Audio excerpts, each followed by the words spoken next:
नेन वसल बात को छुपाने वाले की कथा, जिनके सर्वश्रेष्ठ ज्ञान में ये सारा संसार परमाणु के समान देख पड़ता है, उन सर्वज्ञ भगवान को नमस्कार कर नैनव, जिस प्रकार जो बात हो उसे उसी प्रकार न कहना, उसे छुपाना, इस संबंध की कथा लिखी जाती है। उज्जैन के राजा धृतसेन की रानी मल्यावती के चंद्रप्रद्योत नाम का एक पुत्र था। वो जैसा सुंदर था वैसा ही गुणवान भी था। पुण्य के उदय से उसे सभी सुख सामग्री प्राप्त थी। एक बार दक्षिण देश के बेनातट नगर में रहने वाले सोम शर्मा ब्राह्मण का कोलसंदीव नाम का विद्वान पुत्र उज्जैन में आया। वो कई भाषाओं का जानने वाला था, इसलिए धृतसेन ने चंद्रप्रद्योत को पढ़ाने के लिए उसे रख लिया। कालसंदीव ने चंद्रप्रद्योत को कई भाषाओं का ज्ञान कराए बाद एक म्लेच्छनार्य भाषा को पढ़ाना शुरू किया। इस भाषा का उच्चारण बड़ा ही कठिन था। राजकुमार को उसके पढ़ने में बहुत दिक्कत पड़ा करती थी। एक दिन कोई ऐसा ही पाठ आया जिसका उच्चारण बहुत क्लिष्ट था।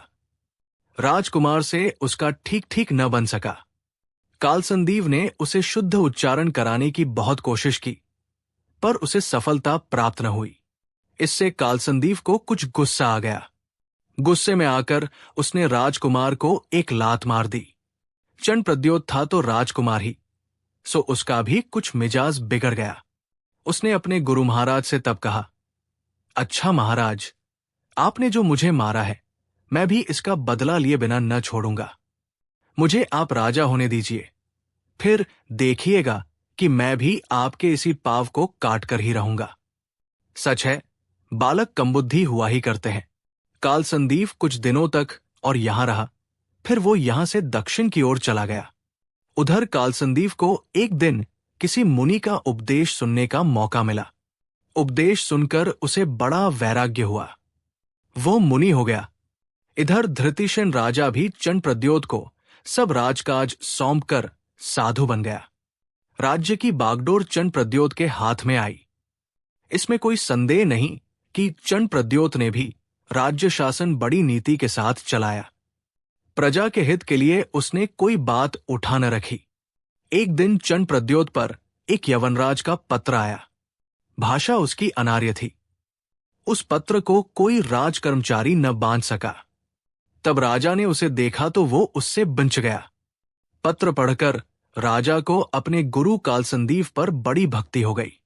उसने बचपन की अपनी प्रतिज्ञा को उसी समय भुला दिया। इसके बाद राजा ने कालसंदीव का पताल गाकर उन्हें अपने शहर बुलाया और बड़ी भक्ति से उनके चरणों की पूजा की। सच है, गुरुओं के वचन भव्यजनों को उसी तरह सुख देने वाले होते हैं जैसे रोगी को औषधि। कालसंदीव मुनि यहां श्वेतसंदीव नाम के किसी एक भव्य को दीक्षा देकर फिर विहार कर गए। मार्ग में पड़ने वाले शहरों और गांवों में उपदेश करते हुए वे विपुलाचल पर महावीर भगवान के समव शरण में गए, जो कि बड़ी शांति का देने वाला था।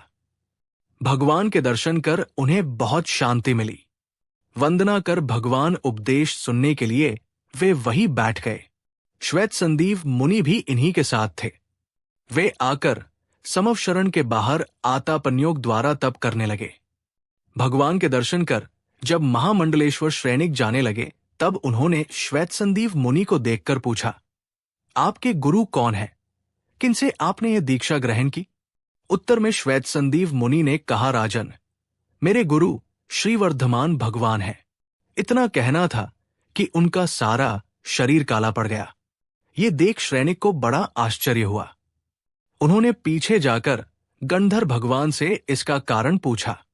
उन्होंने कहा, श्वेतसंदीव के असल गुरु हैं कालसंदीव, जो कि यही बैठे हुए हैं। उनका इन्होंने निहनव किया, सच्ची बात न बतलाई, इसलिए उनका शरीर काला पड़ गया है। तब श्रेणिक ने श्वेतसंदीव को समझाकर उनकी गलती उन्हें सुझाई और कहा, महाराज, आपकी अवस्था के योग्य ऐसी बातें नहीं हैं।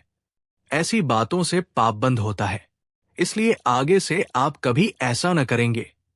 ये मेरी आपसे प्रार्थना है। श्रेणिक की इस शिक्षा का श्वेतसंदीव मुनि के चित्त पर बड़ा गहरा असर पड़ा। वे अपनी भूल पर बहुत पछताए। इस आलोचना से उनके परिणाम बहुत उन्नत हुए। यहां तक कि उसी समय शुक्ल ध्यान द्वारा कर्मों का नाश कर लोकालोक का प्रकाशक केवल ज्ञान उन्होंने प्राप्त कर लिया। वे सारे संसार द्वारा अब पूजे जाने लगे। अंत में अघातिया कर्मों को नष्ट कर उन्होंने मोक्ष का अनंत सुख लाभ किया। श्वेत संदीप मुनि के इस वृत्तांत से भव्यजनों को शिक्षा लेनी चाहिए कि वे अपने गुरु आदि का नेहनव न करें, सच्ची बात के छिपाने का यत्न न करें, क्योंकि गुरु स्वर्गमोक्ष के देने वाले हैं, इसलिए सेवा करने योग्य है।